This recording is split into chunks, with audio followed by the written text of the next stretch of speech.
Entrevista com Jean-Luc Caillon. Webinário Agape, Lead Yourself. Parte 7. 13 de outubro de 2020. Ok, então eu retomo a palavra. Então, nesses últimos 2 dias em Satsang, vimos a arquitetura e a forma, tanto da energia quanto da anatomia do cérebro, para tentar entender um pouco o que é esse personagem, e de onde ele tira sua consciência, pois vimos ontem que mesmo quando estamos conscientes, e não supraconscientes, apenas conscientes, por exemplo, vimos que as decisões que tomamos, sejam quais forem, estão sujeitas ao circuito de punição, que existem, portanto, injunções comportamentais. Essas injunções também podem ser internas, que é simplesmente o aprendizado do ego, ou seja, geralmente em torno de 3, 4 anos, que realmente percebemos que somos o indivíduo. Essa consciência de ser um indivíduo corresponderá ao estabelecimento de um programa que ditará absolutamente todos os nossos comportamentos, todas as nossas reações, por meio desse julgamento que chamamos de recompensa/punição, e que enquanto não virmos isso, estamos todos, como pessoa, sujeitos a julgamento. Essa programação é o disco rígido do cérebro reptiliano, onde fica o que secreta a noção de ser algo separado, individual, chamado de pessoa.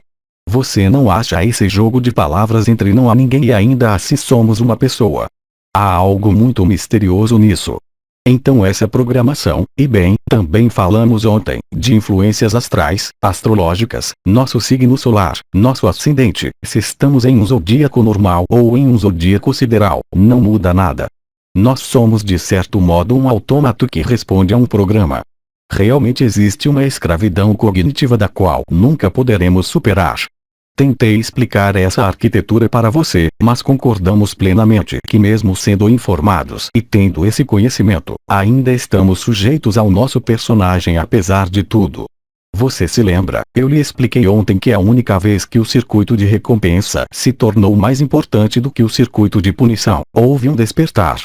Este despertar nos permite ver, além dos sentidos, o que chamo de sonho, o sonho da criação, o mito da criação e a mentira planetária e cósmica. Minha experiência em relação a isso é simplesmente, e se ajusta perfeitamente, à experiência do Dr. Eben Alexander. Convido você a ler seu livro, Prova da Existência do Paraíso. É um título de marketing, obviamente não existe céu. O único paraíso é sem forma e sem consciência. Isso é o que chamamos de paraíso branco, Shanti-Nilaya, a morada da paz suprema, o grande silêncio. Os tibetanos chamam isso de Rigpa. Este é um momento em que, no intervalo entre 2 pensamentos, o grande silêncio se manifesta. Pessoalmente, como disse, por muitos anos, posso desaparecer de mim mesmo e do mundo, e me manter na junção do que se poderia chamar de ser e não ser, no preciso momento da extinção de consciência, onde o ego e o eu superior, ficam paralisados diante da ausência da luz, que não é o escuro, onde não há mais forma, nada para discernir, sentir ou ver. E mantendo-me neste estado que corresponde a mergulhar no coração do coração, vejo claramente que sou este ponto no centro e vejo ao redor os globos aninhados uns nos outros, que são os mundos da criação. Se eu tomar o exemplo de Carlos Castaneda, ele obviamente teve acesso a essa experiência, e a partir daí ele explorou essas visões e esses mundos, mas não conseguiu penetrar no não ser. Sem isso ele teria dito que tudo isso é cinema. A única pessoa que viveu isso foi Nisargadatta Bidiri. Obviamente, eu disse ontem, vocês têm autores na França, tomo por exemplo Jean Klein, que descreveu perfeitamente o que é um eu superior, e o que é a unidade, mas não experimentou a dissolução completa. Se olharmos bem à frente no tempo, você tem Rumi, Swedenborg, descreveram perfeitamente, por meio de tudo o que eles puderam dizer e vivenciar, mas nenhum desses grandes seres lhe disse que tudo era um sonho. O problema é que, quando você não está ainda neste processo de extinção da consciência, você é atraído, puxado para fora do ponto zero pela forma, pelas cores, pelos diferentes planos dimensionais, mas lá você não pode testemunhar o não ser. O não ser é o grande silêncio, do ponto de vista do ego é o grande vazio, do ponto de vista do ser e do ponto de vista espiritual, você chama de escuridão. Mas eu lembro a você que em todas as tradições, o que chamamos de sombra, a escuridão, não tem nada a ver com o que é anterior à luz. Muitas pessoas são realmente atraídas, puxadas pelas experiências, mas uma experiência passa, mesmo quando você vive estados vibratórios, mesmo quando seus chakras, suas portas, suas estrelas estão ativas, você realmente vive o vibracional, o supramental, mas você não tem acesso ao grande silêncio. O grande silêncio está acessível a você assim que você tiver feito o sacrifício de sua pessoa, de sua história, de sua memória. Se eu tomar os dois seres que conhecemos, nós, no Ocidente, em qualquer caso. Tradutora. Os dois seres que, o que Jean-Luc? Como? Tradutora. Os dois seres o que? Sim, temos seres que expressaram, e vou tomar aqueles que estão mais próximos de nós. Raon enquanto ele estava vivo, todas as manhãs faria uma meditação do sol nascente. Raon sabia que havia algo por trás da luz. Quando digo atrás, é figurativo, é atrás, na frente, não é um termo de distância, mas ele não a penetrou. Ele disse, há algo atrás do sol, atrás da luz, mas, sabendo disso, ele não conseguia vivê-la. Se pegarmos Bernard de Montreal, que disse que tantas coisas são verdadeiras e tão certas, nos anos 1980 ele começou a falar, você o encontrará em seus vários textos e áudios que são transmitidos. Ele também disse que havia algo por trás da mente superior ou supramental, mas ele não conseguia explicar. A partir daí ele viu os ciclos, viu os mundos, falou de ciclos, falou de evolução, falou de involução, mas isso só diz respeito ao filme. E quando também lhe perguntamos o que aconteceria depois, ele usou a palavra absoluto, não no sentido em que a digo hoje, e deixou claro que um Jean viria da França, representando a escolha judiciosa dos Melquisedeques, para desvendar o absoluto. É por isso que existe uma espécie, não de confusão, mas, e muitos ensinamentos, a totalidade dos ensinamentos espirituais nos quais também me incluo naturalmente, depois de ter transmitido tudo que recebi, em fato não existe. Não é o real. Eu já lhes disse de outra forma. Foi-nos contada a história com H maiúsculo, para nos permitir perceber que se trata de um filme e para perceber que não somos nada deste filme. Não data de hoje. Se você conhece Platão, você tem a famosa alegoria da caverna, e é de fato a imagem mais clara e precisa que podemos evocar. Você tem pessoas no fundo de uma caverna de frente para a parede do fundo, e a luz está atrás delas. Ilumina seus personagens e suas sombras. O personagem que olha a sombra na parede, se identifica com essa projeção, com esse lugar. O indivíduo que se senta e olha para sua própria sombra é o observador, a testemunha. Mas enquanto você for cativado pelo jogo de formas, sombras, você não estará disponível para se virar e também ver que seu personagem e a sombra de seu personagem não são luz, mas uma projeção de luz. É o mesmo com a consciência. A consciência é um intermediário entre o filme e a realidade. Enquanto você estiver no filme, enquanto estiver assistindo ao filme, você não pode ser livre. Por outro lado, você pode iluminar o filme. Quanto mais você iluminar o filme como uma intensidade cada vez mais forte, mais as sombras serão literalmente devoradas pela luz. O primeiro passo é, portanto, ver que se trata de um filme, não mais para se identificar com o que se projeta na parede posterior da caverna de Platão, mas também para ter a curiosidade de se virar para ver de onde vem a luz. A entrada da caverna. Para isso parem de ser a testemunha ou o observador, levante-se e vá em direção a essa luz. Não existem cavernas. Isso é exatamente o que acontece quando você dorme, você não tem consciência do mundo, não tem consciência de si mesmo, no entanto, ainda está lá. Então, todos os grandes místicos e todos os sábios, se assim podemos chamá-los, foram submetidos a essa noção de evolução, de futuro, de progressão, porque não passaram para o outro lado da luz. Você sabe, eu falei com você, estudei experiências de quase morte por muitos anos.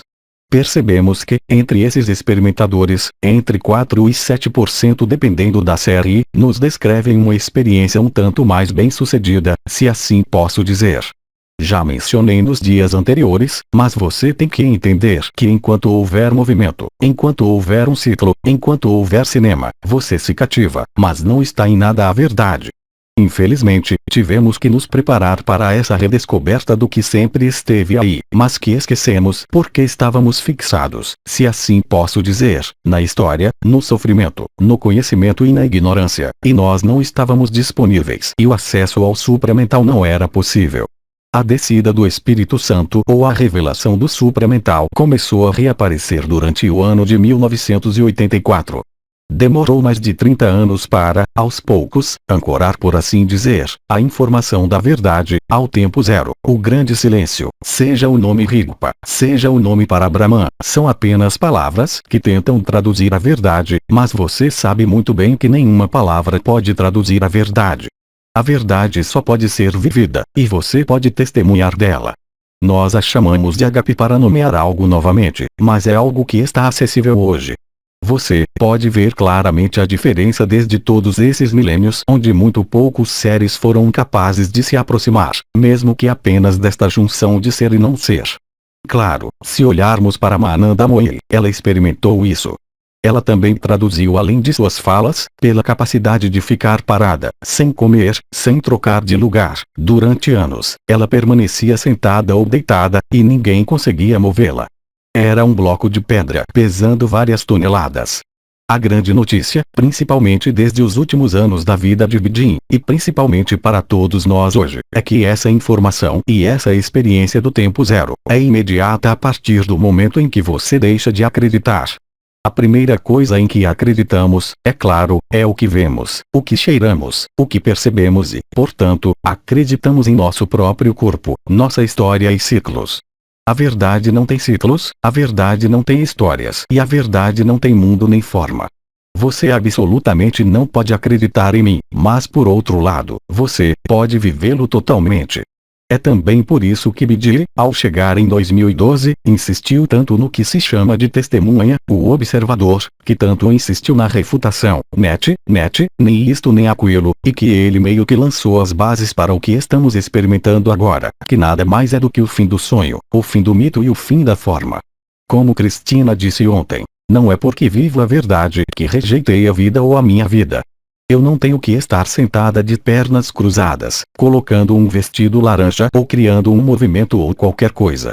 Sei que estou sonhando e isso me liberta de todas as pretensões, de todas as crenças. O que não me impede de ter conhecimento, mas o conhecimento diz respeito ao sonho. A verdade só pode ser vivida. Não se pode dizer porque é assim que a expressão, seja qual for a forma dessa expressão, a deformação, a projeção e a distância. A única solução, que Anael repetiu para mim durante semanas antes de iniciar os casamentos celestiais. Todas as noites ele me fazia experimentar minha própria dissolução no paraíso branco. Todas as noites durante 3 semanas era um terror horrível e ele ficava repetindo, eu nem sabia o que significava naquela época. Ikinuk, aqui e agora, o momento presente se quiserem saber.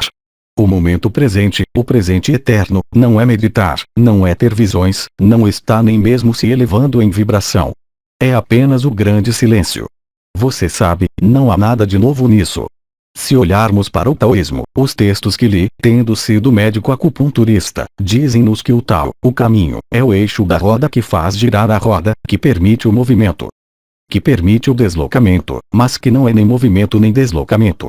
Na medicina chinesa, aliás, falamos de um centro, e os chineses diferenciaram 2 centros. O centro, um lugar de vida, a película do filme, o centro fonte da vida, imaterial, o espírito e também este grande silêncio.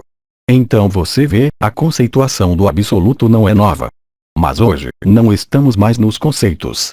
Estamos na realidade desta experiência que é um estado além de qualquer estado, vazio de projeção, vazio de qualquer identificação. Neste momento, você é ágape. E amanhã, na parte que diria viva o estado natural, darei a vocês todos os sinais, todos os sintomas que vocês manifestam durante este estado natural. O alicerce, e já falo disso hoje, o alicerce de tudo isso, atenção, isso não é algo que se busca cultivar, desenvolver, é algo que se impõe espontaneamente. Você é humilde, simples e alegre. Nenhum sofrimento pode chegar até você. Quero dizer sofrimento e não dor. A dor está presente para todos em qualquer nível. Eu posso sentir dor como qualquer pessoa. Eu até tive o Covid, primeiro até, em dezembro. Risos. O absoluto não o protege da doença, mas real e concretamente, você não sofre com isso. Você não sofre mais com isso. E acima de tudo, você não foge de nada. Como foi explicado quando desenvolvemos as 12 estrelas da cabeça, além da personificação por certas entidades espirituais que viveram na Terra. As 12 estrelas principais são principalmente potenciais espirituais que se desenvolvem por conta própria assim que você se sacrifica. Mas esse sacrifício não é um ato de suicídio. O sacrifício é simplesmente parar de acreditar em qualquer coisa porque você não pode acreditar e estar no agora. É impossível. Isso também poderia ser explicado em neurociências, biologia molecular, astrofísica, mas não temos tempo e também não tenho conhecimento para falar o suficiente sobre isso. O tempo zero existe em todas as células vivas. Este é o único exemplo que darei. Todos vocês já ouviram falar de DNA, cromossomos, o que é chamado de divisão celular. Uma célula, para se dividir, deve primeiro criar estruturas que estão próximas ao núcleo. Essas duas estruturas que estão em cada lado do núcleo permitirão que os cromossomos se alinhem na linha média entre essas duas estruturas. Portanto, para aqueles que têm vagas memórias de biologia, gostaria de salientar que também tive a oportunidade de falar sobre isso inúmeras vezes. Então, você encontrará tudo isso em todos os satsangs que fiz, mas eu lembro que hoje, vou dar-lhe uma visão panorâmica do real através da ilusão. Então, quando essa célula se divide, os cromossomos se alinham no meio do núcleo e cada um se divide ao meio e reproduz a parte que falta para que a divisão celular termine. Nesse nível, existe um paradoxo na divisão celular e também em toda a biologia celular. Vivemos um espaço/tempo ao nível da nossa consciência. A hora que passa, os dias que nascem e se põem, as estações, os anos. Portanto, temos uma percepção do tempo, medimos o tempo. Acontece que nossas células, todas as nossas células no corpo, não evoluem no mesmo espaço/tempo que nós. Para aqueles que se interessariam por não ter tempo para me desenvolver em tão pouco tempo, convido-os a encontrar na internet os escritos e trabalhos de um livro intitulado Transmutações Alquímicas de Baixa Energia C. Louis Kervran, onde você entenderá que, por meio de certos experimentos, a base de tempo do metabolismo celular, e em particular na mitocôndria, não é absolutamente linear como a conhecemos. Na verdade, nossas células são capazes, por meio das mitocôndrias, de transmutar metais. Além disso, M. Kervran, que é o autor deste livro, nos dá a seguinte experiência. Vou resumir para você em 2 minutos. Você pega uma galinha. Você remove o calcário da dieta. Os ovos terão uma casca mole. Dê a essas galinhas para comerem areia, sílica, não calcário, mas sílica, e milagre, a galinha refaz ovos cozidos, talvez não ovos cozidos, mas a casca é dura, risos, sendo a sílica um mineral que se cristaliza. Tradutora, corte. Ah, não, para mim, funciona. Pode-se ouvir a risada da tradutora. Sim. Então estávamos alimentando a galinha com sílica e eu estava dizendo que esperávamos sim, e é o caso, encontrar ovos com casca dura. E assim, quando analisamos a casca, pensamos que seriam ovos com casca de sílica em vez de casca de calcário. Mas a surpresa que tivemos foi que a casca não era de sílica. Era feito de calcário. E depois de muita pesquisa, percebemos que a sílica com que alimentávamos a galinha se transmutava em calcário. Portanto, a diferença entre calcário e sílica, cálcio e sílica, é apenas mais um elétron. Quando acabo de dizer, é algo enorme. Você tem um elétron na casca periférica. Veja o que se chama de classificação de Mendeleev, a classificação dos elementos, e portanto, o frango transformou o silício em calcário. O problema é que nós, se quiséssemos fazer isso, a temperatura teria que aumentar para milhares de graus. E a galinha faz isso nas mitocôndrias, calmamente, sem problemas. A temperatura realmente aumenta, mas dura tão pouco tempo, creio que seja da ordem de 10, 25 segundos, e para o corpo da galinha na sua totalidade não há nenhuma elevação de temperatura. Obviamente, sabemos o papel fisiológico das mitocôndrias, mas muito poucos conhecem o papel oculto, se posso dizer esotérico, daquilo que é chamado de mitocôndria.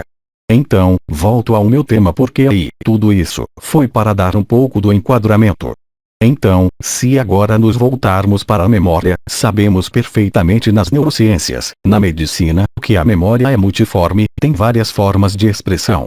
Não se trata de fazer um curso de fisiologia da memória. Mas todos nós sabemos disso em nossa vida, independente da nossa idade, mesmo sem ter Alzheimer ou alguma outra doença. Existe memória imediata e memória mais antiga. Já não me lembro o que fiz com as minhas chaves, é memória imediata.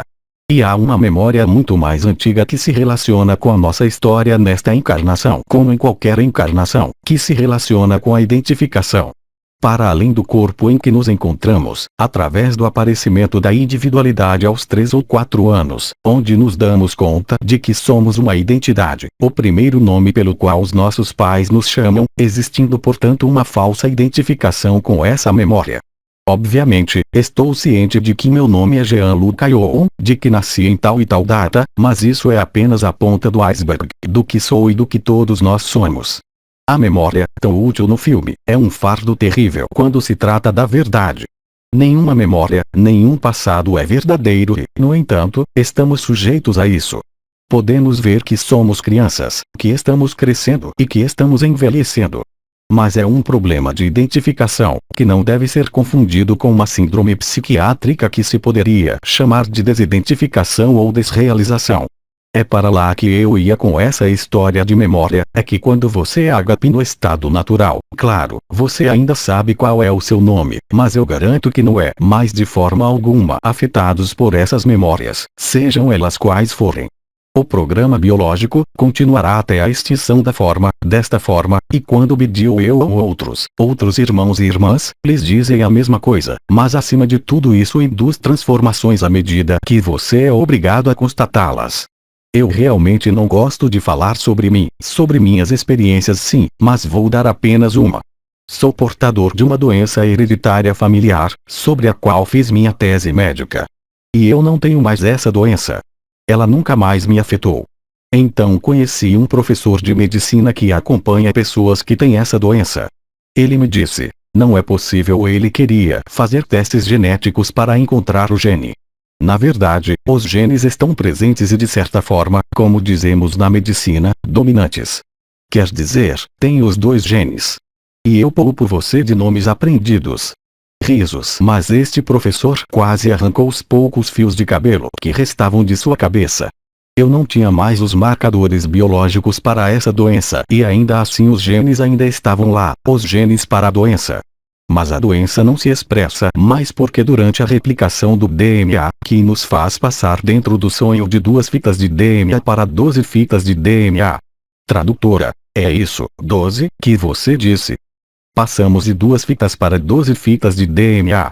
Mas este novo DNA, as 10 novas fitas, são etéricas e não físicas. Mas acaba com o sofrimento e acaba com a doença. Nunca tentei me curar dessa doença porque era incurável, estava escrita em DNA. Não importa se você está procurando outra coisa. Bem, tanto faz. Aqui. Então, se você quiser, eu tive a prova formal desse absoluto em minhas próprias células. Mas as mudanças comportamentais e psicológicas são muito reais. E nós os encontramos em todos os irmãos e irmãs que estão neste estado natural. E somos muitos hoje para sermos a prova viva de que todos esses fenômenos da memória, úteis no filme, têm um peso enorme em relação ao real. Essa é a mentira. Voltarei com mais detalhes à mentira cósmica e à mentira planetária, como disse Bernard de Montreal. E vou demonstrar de uma forma fácil que todos aqueles que ainda acreditam em escritos não podem ver a ilusão do que todos nós descrevemos, sem exceção, a respeito do supramental e de todos esses mundos aninhados. Nos outros que, em última análise, somos apenas nós. A memória é uma mentira. O futuro também é uma mentira. Por quê?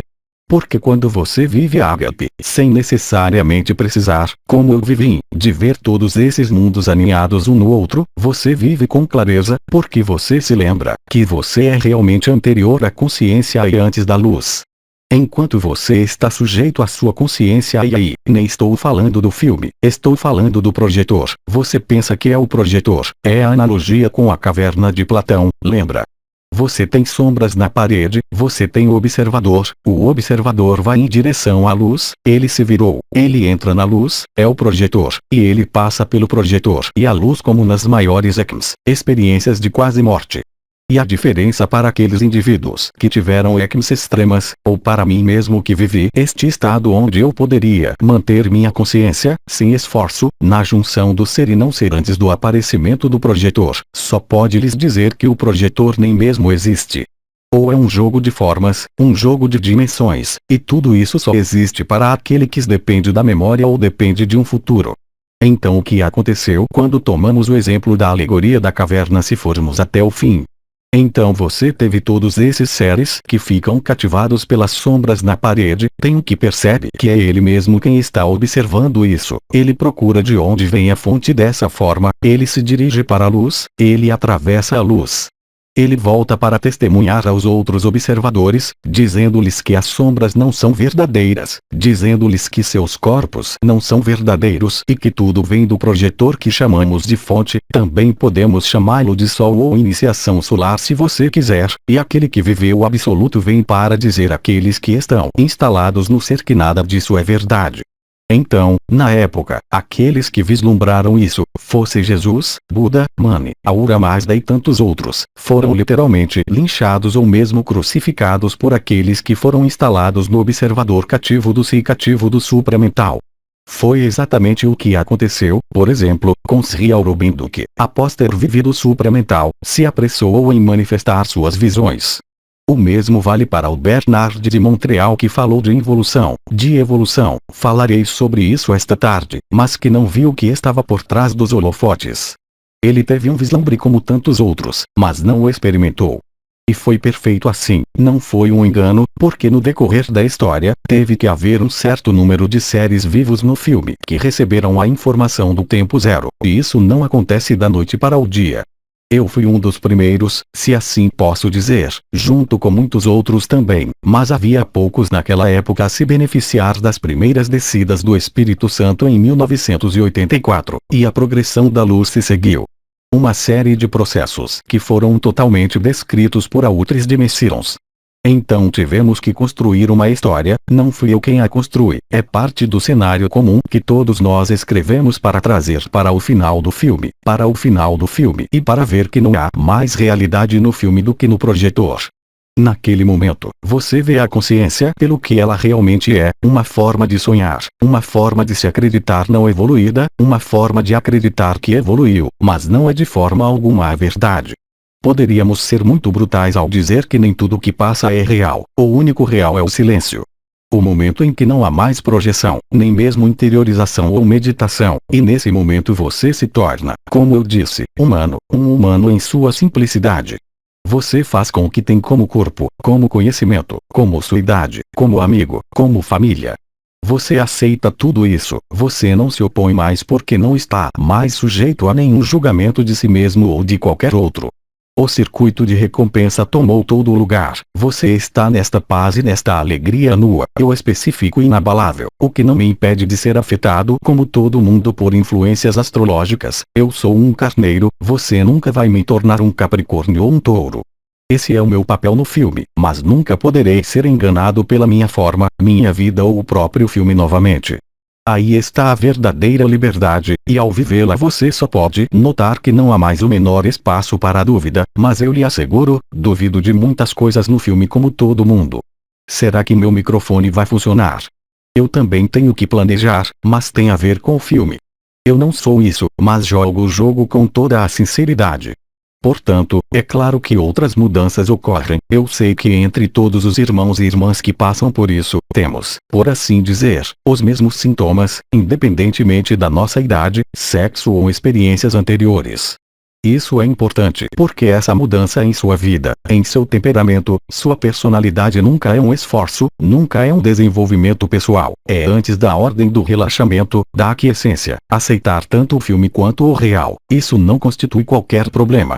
O que representa um problema para todos, como qualquer ser humano, são obviamente as obrigações de algumas naturezas neste mundo, mas temos uma enorme vantagem porque a sociedade está se tornando um caos total e absoluto, as sombras se movem na parede posterior da caverna. Ah! Você me escuta?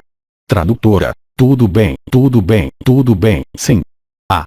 Ele voltou, ok. Tradutora, sim. O observador fica inquieto porque percebe que as sombras no fundo da parede se tornam totalmente ilógicas e incoerentes. Pois é, basta olhar as redes sociais, a TV ou os meios de comunicação para dizer sem qualquer dificuldade que as coisas já não estão bem. E quando as coisas realmente não vão bem, o movimento para sozinho. O observador é obrigado a querer compreender e, para isso, é obrigado a dirigir-se ao projetor. Na verdade, o pesadelo, o caos que vivemos no palco do mundo é a única oportunidade que nos tirará do sonho. O ser humano, através daquilo a que chamamos resiliência, nunca é tão bom como quando o filme já não faz sentido, quando o sofrimento está aí, quando você está privado da liberdade externa, o que não chegaria tarde, dada a chegada de Nibiru. Quando você está cansado de jogar videogame, assando seu pão como fez durante o confinamento, quando você está farto de toda essa dissonância cognitiva, então, como se diz, você larga o filme e o caso, você fica nauseado com a forma. Nesse momento você estará disponível para o real e sairá do seu circuito de punição. O que nós, ocidentais, chamamos de educação judaico-cristã, você sairá da inexorável dualidade do filme, você irá até mesmo ir além da noção de unidade, você irá além do mito da criação e concreta e realmente, neste momento, lá você estará em ágape, não antes. Isso explica porque muitos irmãos e irmãs hoje, que viveram as ressonâncias da ágape espacial interdimensional, viveram a verdade, mas ela não se estabelece em um minuto, nem mesmo por sua vontade, mas apenas pela aceitação do filme, do pesadelo. O importante é revelar o próprio pesadelo para fazer você parecer louco, apenas iluminando o pesadelo, que é o que muitos irmãos fazem nas redes sociais hoje, mas em algum momento no jornal Zé vai ser. De modo que você não pode deixar de viver o real. Não há nada a fazer, há tudo para estar em função do seu próprio filme, mas inevitavelmente o caos do filme leva você à verdade. Compreendo perfeitamente e já o disse muitas vezes que é preciso deixar sonhar com um novo mundo, com uma nova forma. Quando eles se cansarem de sonhar, já que o filme se torna um pesadelo, eles experimentarão o real, ninguém pode escapar dele.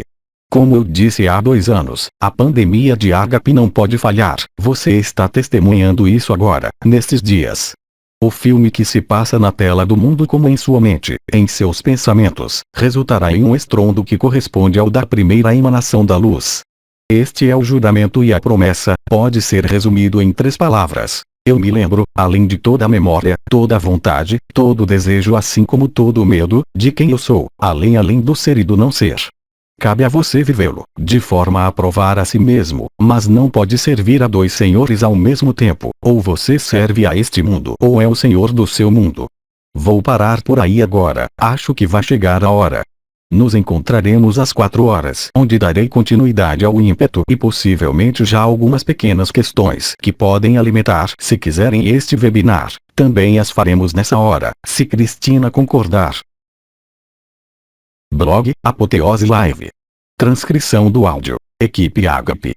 Tradução, Alberto César Freitas.